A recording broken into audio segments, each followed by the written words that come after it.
The timber we've been milling has been piling up lately. This is only some of it. Time to move it to the drying polytunnel. Here's the challenge though. Over here is the barn where the planks are.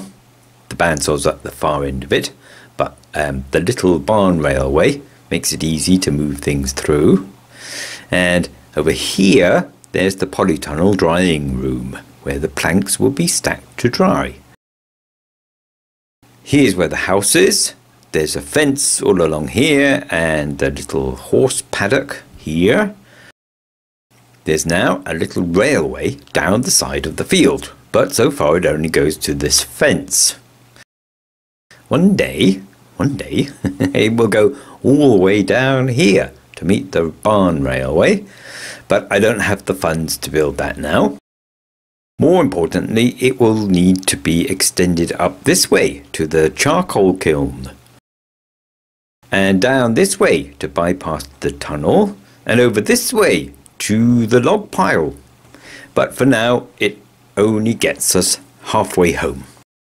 So we need to bridge this gap somehow, and to do that we're using the marvellous monorail. Let's go that way. Yeah, hang on a straight bit.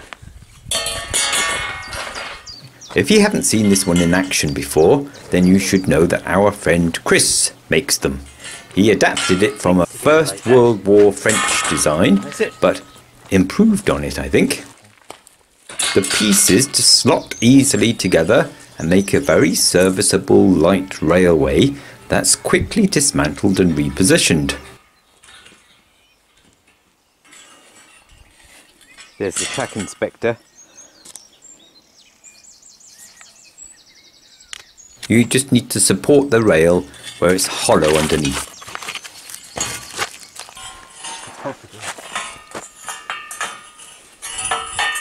Joe helped with this job. It's much easier with two people.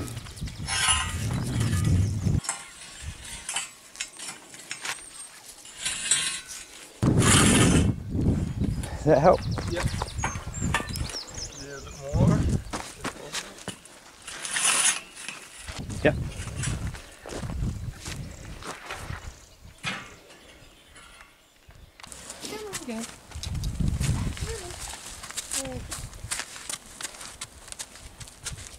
It was used for bringing supplies across the trenches through mud and craters, and you can see how well it would work for that job.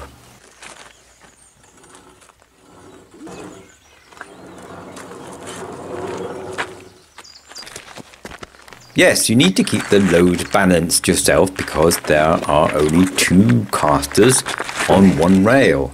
But that's easy because the centre of gravity is so low, and the casters are small, and so derailments are not uncommon, but overall it's a brilliant invention, I think.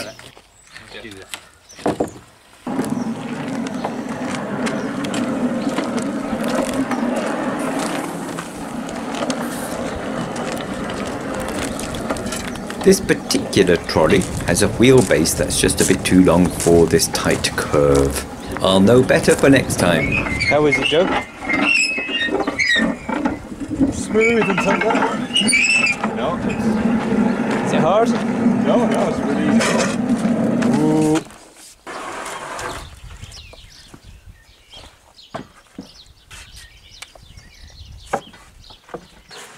I nearly went with a monorail for my whole new railway system, but decided I might want to move heavier loads one day than this could cope with, but certainly it's a very viable option for small loads.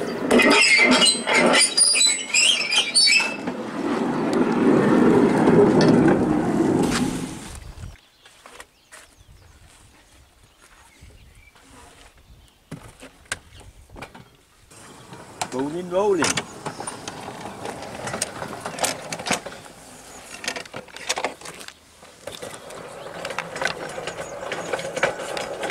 And look, here's the new flatbed wagon working fine. The wheels stayed on the track and went round and round, no bother.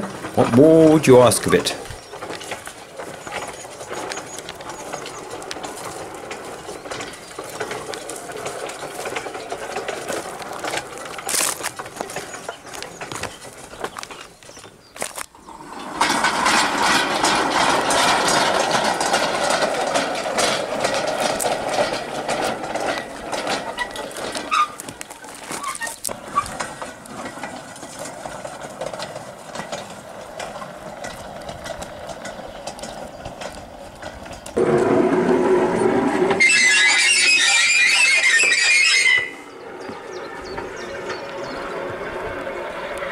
We moved a couple of tons of timber with it without much effort really, so I'm calling this project a success so far, but there are plenty of improvements to make for the next wagons.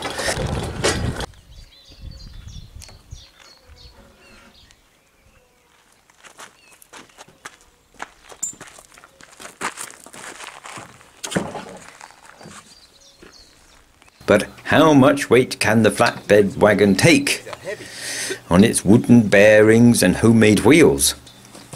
Well, I don't know actually, because I don't have a suitable set of scales. But each of these posts weighs quite a lot, maybe 70 or 80 kilos each. So together that's a quarter of a ton, isn't it? Proper test. We're taking slowly.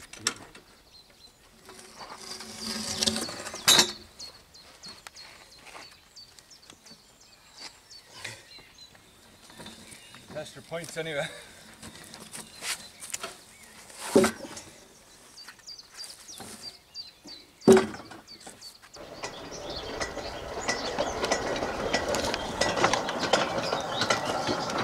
It was easy enough to push the wagon, so I guess it could take more. But I didn't see the point of deliberately overloading it. Just more sensible to take an extra couple of trips instead. So, mission accomplished. And that's a satisfying amount of timber under cover now.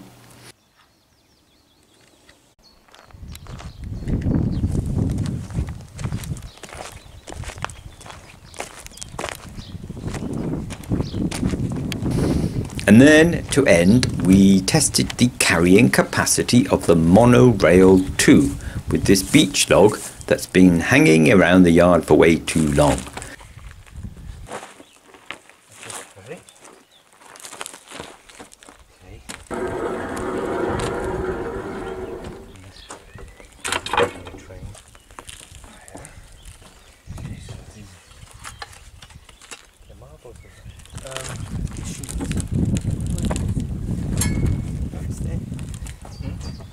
Good? Yep. Great.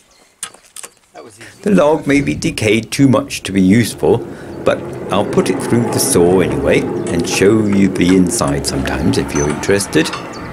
Monorails are a little bit marvellous, aren't they?